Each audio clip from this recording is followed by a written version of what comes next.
Selamat datang kembali di penelusuran mendalam kita. Kali ini kita mau bongkar satu konsep kunci nih dalam kerjasama tim. Sumbernya dari Patrick Lencioni, bukunya The Five Dysfunctions of a Team.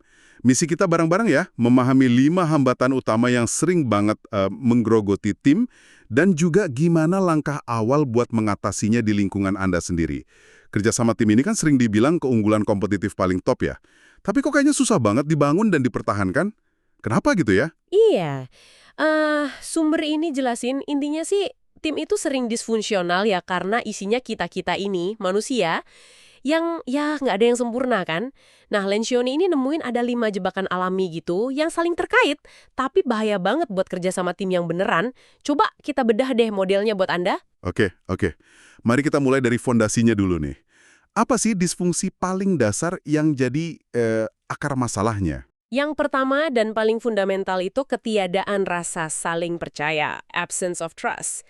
Ini bukan cuma soal, oh saya bisa nebak si A bakal ngapain, bukan itu. Ini lebih dalam lagi. Soal kenyamanan untuk jadi vulnerable. Jadi rapuh gitu ya di depan satu sama lain. Maksudnya berani ngakuin kalau ada lemahnya, ada salahnya, ada batasnya.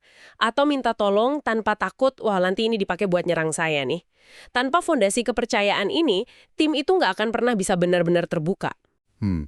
Tapi seringkali di tim orang merasa udah saling percaya kan, walaupun mungkin ya di permukaan aja gitu.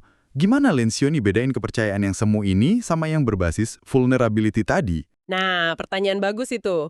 Kepercayaan yang sejati versi Lencioni itu ya, ketika anggota tim secara aktif nunjukin kerentanannya. Kalau itu nggak ada, nah muncul disfungsi kedua, ketakutan akan konflik, fear of conflict. Tim yang nggak punya kepercayaan mendalam kayak gitu, nggak akan mampu terlibat dalam debat ide yang terbuka, jujur, ya kan, penuh semangat. Mereka cenderung milih harmoni buatan. Rapatnya jadi basa-basi aja, komentar hati-hati, hindari topik sulit. Padahal ya, konflik produktif seputar ide itu justru krusial banget buat dapat solusi terbaik. Dan malah hemat waktu loh, bukan buang-buang waktu. Menarik nih soal konflik produktif. Kedengarannya ideal ya, tapi kan di lapangan, wah ini menantang banget kayaknya buat diterapkan. Apalagi kalau budaya kerjanya mungkin yang penting harmonis atau sungkan gitu ya. Gimana Lencioni saranin kita buat mulai? Ya berlatih konflik sehat ini. Ya emang gak gampang, dan Lencioni juga ngakuin itu. Kuncinya itu mulai dari yang kecil, dan harus disengaja. Pemimpinnya harus nyontohin duluan. Kalau nggak ngelewatin konflik sehat ini, tim jatuh ke disfungsi ketiga, kurangnya komitmen, lack of commitment. Jadi kalau orang nggak merasa suaranya didengerin atau nggak ikut berantem ide secara terbuka, ya mereka jarang banget benar-benar buy-in. Nggak komit sama keputusan yang diambil. Meskipun pas rapat mungkin ngangguk-ngangguk setuju ya, komitmen sejati itu butuh kejelasan arah sama rasa ikut memiliki, buy-in itu.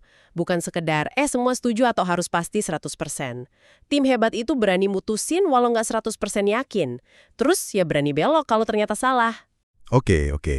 Jadi alurnya gini ya, tanpa percaya, kita takut konflik, tanpa konflik sehat, komitmen jadi ya goyah gitu. Nah, logisnya nih, apa dampaknya ke standar kinerja tim kalau komitmennya kayak gitu? Tepat, alurnya begitu.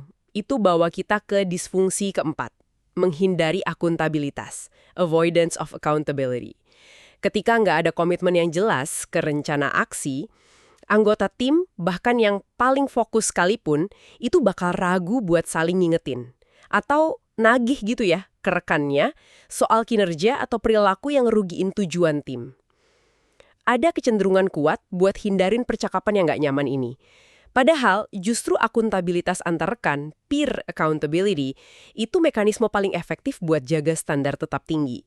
Yang menarik, akuntabilitas timbal balik ini kalau dilakuin benar ya, malah bangun respek, bukan ngerusak hubungan. Jadi akuntabilitas antar rekan ini bukan soal saling nyalahin ya, tapi lebih ke bangun rasa hormat dan tanggung jawab bareng, gitu ya. Dan kalau ini pun dihindarin, apa yang terjadi di puncak piramidanya? Ya, di puncaknya kita nemuin disfungsi kelima, tidak memperhatikan hasil kolektif, inattention to results.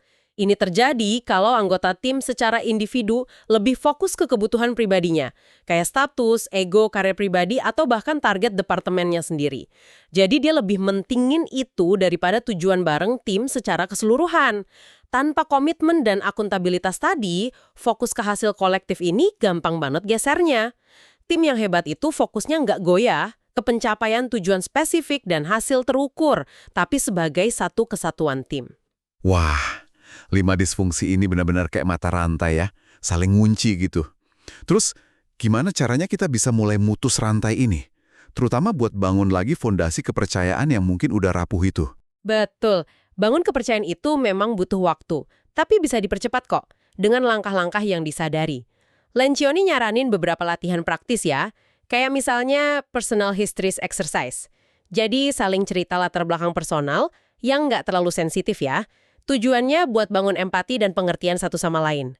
Ada juga tim effectiveness exercise. Ini anggota tim saling identifikasi kontribusi terbesar sama area yang perlu ditingkatkan. Jadi saling menghargai kekuatan dan bantu pertumbuhan bareng.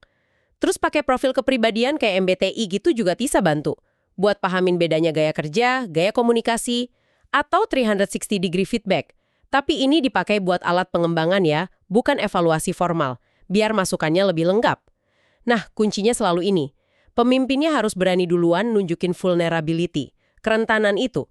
Terus secara umum nih, buat atasi disfungsi lainnya, ya akui aja kalau konflik itu produktif. Latih tim buat melakukannya secara sehat. Ciptakan kejelasan dan pastiin ada buy-in biar komitmennya kokoh. Terus publikasikan tujuan sama standar kinerja secara transparan, biar mendorong akuntabilitas antar rekan. Dan yang paling penting, setiap rapat, diskusi, ambil keputusan, selalu balikin fokusnya ke sini. Apa dampaknya buat hasil kolektif tim kita? Jadi, yang mungkin bikin kaget bukan daftar disfungsinya ya. Tapi gimana ini semua akarnya tuh di sifat dasar kita sebagai manusia. Rasa takut kelihatan lemah, takut konflik, takut salah. Itu bisa banget hambat kinerja tim. Jadi ini bukan melulu soal skill teknis ya, tapi lebih ke dinamika, psikologis dalam tim. Mengatasinya berarti secara sadar kita ngelawan kecenderungan alami kita itu. Betul sekali. Tepat banget. Dan ini bawa kita ke satu pertanyaan penting nih buat Anda renungkan. Dari semua obrolan kita ini, coba pikirin. Satu langkah kecil aja. Apa yang paling mungkin bisa Anda terapkan minggu depan? Buat mulai bangun kepercayaan atau atasi salah satu disfungsi lain yang Anda rasa paling kuat di tim Anda. Fokus ke satu langkah awal itu aja dulu. Oke. Terima kasih banyak sudah menyimak penelusuran mendalam kita kali ini. Sampai jumpa di pembahasan berikutnya ya.